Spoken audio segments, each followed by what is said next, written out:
Hi guys, my name's Shanae and I'm so glad to have you join me today. I'm a big lover of art, as you can see. I love painting and crafts and just anything that uses the creative side of your mind.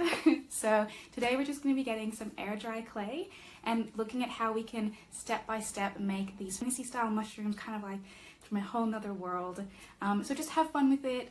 Don't stress too much. It's supposed to be enjoyable. It's very simple and you'll get the hang of it so fast. I know you'll do great. So let's just jump right into it. Tools that we'll be using is first a ribbon tool, then we'll go to a potter's needle, and the very last tool we'll use will be a pottery steel scraper. So now along with our sculpting tools, we've got quartz, a glass dome, a cat skull for fun, and our clay.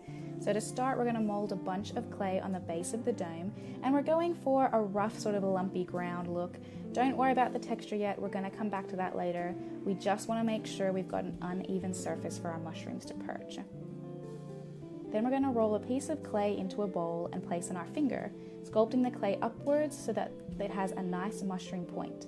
Then we're going to go around and flatten the edges. We want them to be nice and thin.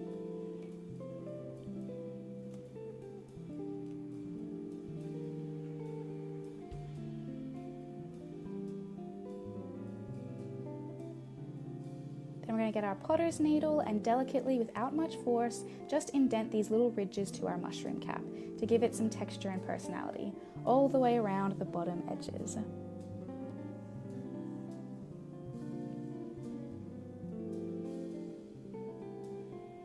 we're just going to double check that tip. And as you can see on the edges of the mushroom, they're very rough and curved, and that's good. We don't want them to be too smooth. Next, we're going to get another smaller piece of clay and roll in our fingers to make a thin mushroom stem. Then we're going to grab a toothpick, or like me, a kebab stick, and insert into the stem to make sure it's strong and will hold up the cap of the mushroom. You can use strong wire as well for a more bendable stalk. And really make sure that the clay of the stalk molds into the cap so that it's all going to dry nice and easily together, and so that the cap won't fall off when you actually stand it up, or once it's dry that it doesn't come loose. Then we're going to smooth that out, and then we'll insert our little mushroom cap into our base and make sure it will hold or can stand on its own, and repeat 2 more times with different sized mushroom caps. Once they're all molded into place, use the potter's needle to make little indents around the base of the mushroom for a more textured look. Then we're going to place our crystals or our quartz, however you prefer. I liked mine in little clusters of varying shapes.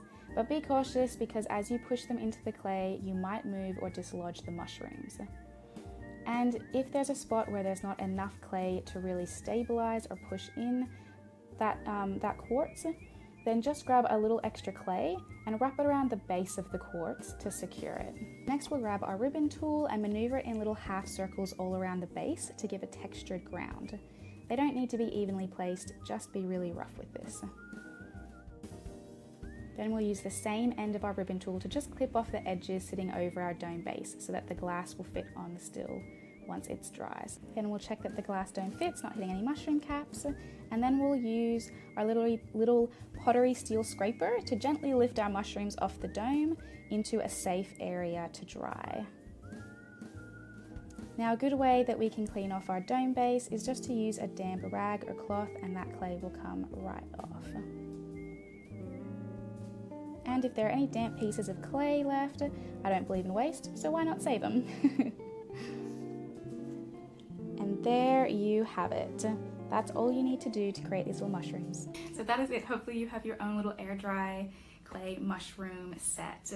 There were some crystals that we used as well as some quartz, but you could use anything. You can even just have it as a little mushroom set. I know I've got mine here with me. I'm so excited to see it once it fully dries. It will take a bit of time, but be patient with it and make sure it has a good spot to dry. When it starts to dry as well, be really delicate with it, because as you can see, the sides here are super thin and they can break off so easily. So just make sure that it's in that safe spot and you'll do great. And maybe next time we can look at how we can actually paint these and find some colors that really go well together and give it that more alien vibe. So I hope you had as much fun with this project as I did, and if you enjoyed the video, please give me a thumbs up, and if you'd like to see more, hit that subscribe button, and I look forward to seeing you next time. Thanks guys!